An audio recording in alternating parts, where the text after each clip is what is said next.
ಎಲ್ಲ ಮಾಧ್ಯಮ ಮಿತ್ರರಿಗೆ ನಮಸ್ಕಾರ. ಅದೇ ಥರ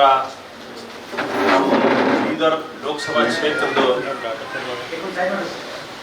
ಎಲ್ಲ ಕಡೆಯಿಂದ ಬಂದಿದ್ದ ನಮ್ಮ ಇಲ್ಲಿ ಲೀಡರ್ಸ್ ಇದ್ದಾರ ಮತ್ತು ವೇದಿಕೆ ಮೇಲೆ ಉಪಸ್ಥಿತ ಕರ್ನಾಟಕ ಫೋರಂ ಪೊಲಿಟಿಕಲ್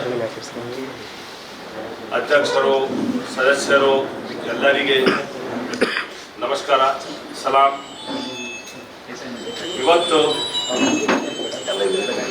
ನಾವು ಇಲ್ಲೇ Karnataka forum political Muslim political forum ವತಿಯಿಂದ ಇದೇನು ಪ್ರೆಸ್ ಕಾನ್ಫರೆನ್ಸ್ ಮಾಡ್ತಾ ಇದ್ದೇವೆ. ಉದ್ದೇಶ ಏನೆಂದರೆ,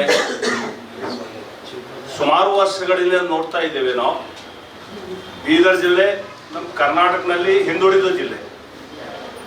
ಆದರೆ ಇದಕ್ಕಿಂತ ಮುಂಚೆ ಗುಲ್ಬರ್ಗಾ ಜಿಲ್ಲೆ, ಗುಲ್ಬರ್ಗಾ ಲೋಕಸಭಾ ಕ್ಷೇತ್ರ ಸಾಮಾನ್ಯ ಕ್ಷೇತ್ರ ಆಗಿತ್ತು. ಆವಾಗ ಇತಿಹಾಸ ನೋಡಿದರೆ 3 ಸಲ ಮೈನಾರಿಟೀಸ್ ಮುಸ್ಲಿಂ MP ಆಗಿದ್ದರು. ಖಮ್ರುಲ್ ಇಸ್ಲಾಂ ಆಗಿದ್ದರು, ಆಮೇಲೆ ಇಕ್ಬಾಲ್ ಅಹಮದ್ ಸರಡ್ಗಿ ಆಗಿದ್ರು. ಮತ್ತು ಆಮೇಲೆ ಗುಲ್ಬರ್ಗೆಯಿಂದ ನಮ್ಮ ಬೀದರ್ ಲೋಕಸಭಾ ಕ್ಷೇತ್ರ ಸಾಮಾನ್ಯ ಆಯಿತು, ಆ ಕಡೆ ಮಿಸಲಾಯಿತು.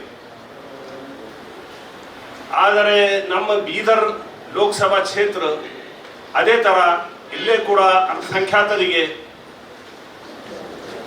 ಇದು ಒಂದು ರಿಸರ್ವೇಷನ್ ಅಂತ ನಾವು ತಿಳ್ಕೊತಾ ಇದ್ದೇವೆ.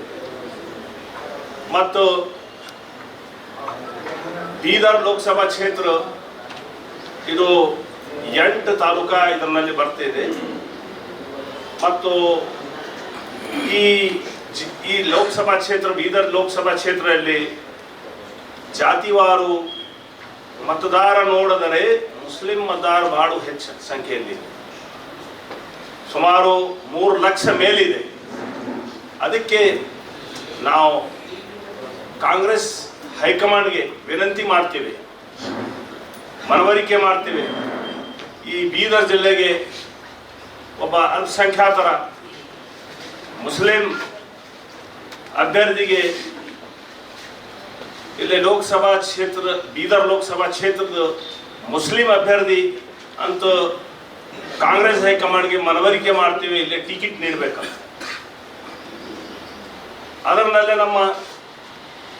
ನಮ್ಮ ಬೀದರ್ ಲೋಕಸಭಾ ಕ್ಷೇತ್ರದ ಆಸ್ಪಿರೆಂಟ್ ಮೊಹಮ್ಮದ್ ಅಯಾಜ್ ಖಾನ್ ಸಾಹೇಬರು ಇದ್ದಾರೆ. ಅವರಿಗೆ